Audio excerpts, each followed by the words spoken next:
લોકસભાની બેઠકો પર ચર્ચા કરવા માટે કોંગ્રેસમાં બીજા દિવસે પણ બેઠકોનો દોર જોવા મળ્યો। સવારથી જ પ્રભારી રાજીવ સાતવ, પ્રદેશ પ્રમુખ અમિત ચાવડા અને વિપક્ષના નેતા પરેશ ધાનાણીની ઉપસ્થિતિમાં બેઠકની શરૂઆત થઈ, જેમાં અમદાવાદ શહેરના હોદ્દેદારો અને આગેવાનો હાજર છે।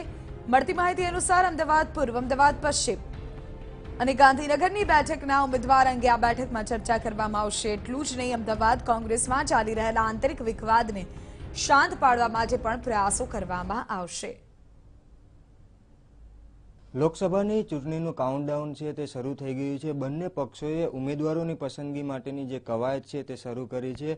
કોંગ્રેસે પણ પોતાના જે ઉમેદવારો છે તેની પસંદગી માટે સ્થાનિક સ્તરેથી કવાયત શરૂ કરી છે। કોંગ્રેસના પ્રભારી રાજીવ સાતવ છે, તેઓ પણ આ મથામણ છે તે કરી રહ્યા છે। આપણે કોંગ્રેસના પ્રભારી राजीव सातव સાથે વાત કરીશું। राजीव जी, आप कई दिनों से गुजरात में हो और ये जो कैंडिडेट सिलेक्शन है उसके ऊपर कई बैठकें भी की है, कहाँ तक पहुंची है प्रिपरेशन, कब तक ये कैंडिडेट सिलेक्शन हो जाएगा?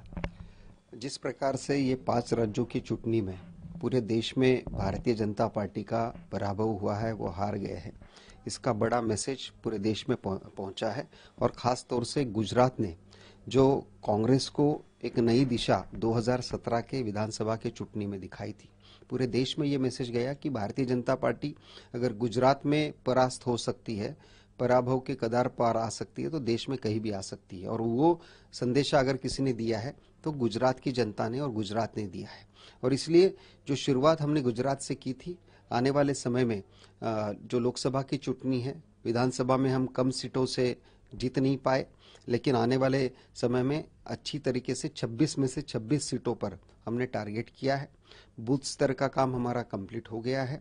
ब्लॉक स्तर पर, जिला स्तर पर सभी लोगों से, सभी नेताओं से बातचीत करके कैंडिडेट्स के जो चुनाव लड़ने वाले प्रत्याशी है उसके फाइनलाइजेशन की तरफ हम पहुंच गए हैं। कांग्रेस के पूर्व नेता शंकर सिंह वाघेला आज एनसीपी ज्वाइन कर रहे हैं। महागठबंधन की भी बात चल रही है, तो क्या गुजरात में महागठबंधन को लेकर एनसीपी के साथ कोई गठबंधन हो सकता है या नहीं? अभी तक कोई बात हुई है या नहीं हुई?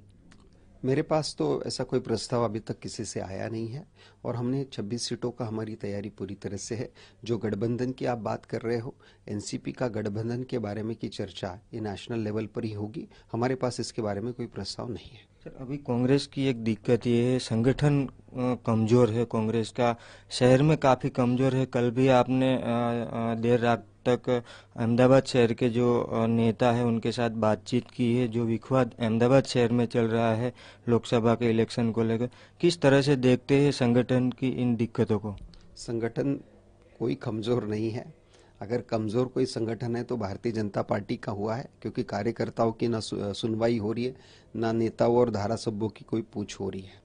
इसलिए कांग्रेस का तो संगठन हमने पिछले 1-1.5 साल में बहुत अच्छे से मजबूत किया है। हाँ, शहर में हमारी कुछ कमजोरियां थी, शहर में कई सारे जगह पर हमको काम करने की ज़रूरत थी, तो पिछले 1 साल में हमने वो काम भी किया है और सभी शहरों में बहुत विशेष लक्ष्य हमने इसमें दिया है।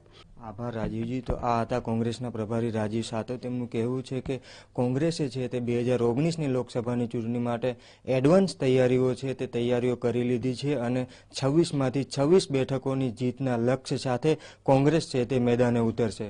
કેમેરામેન ઇમરાન શેખ સાથે દીપેન ભટિયા, ટીવી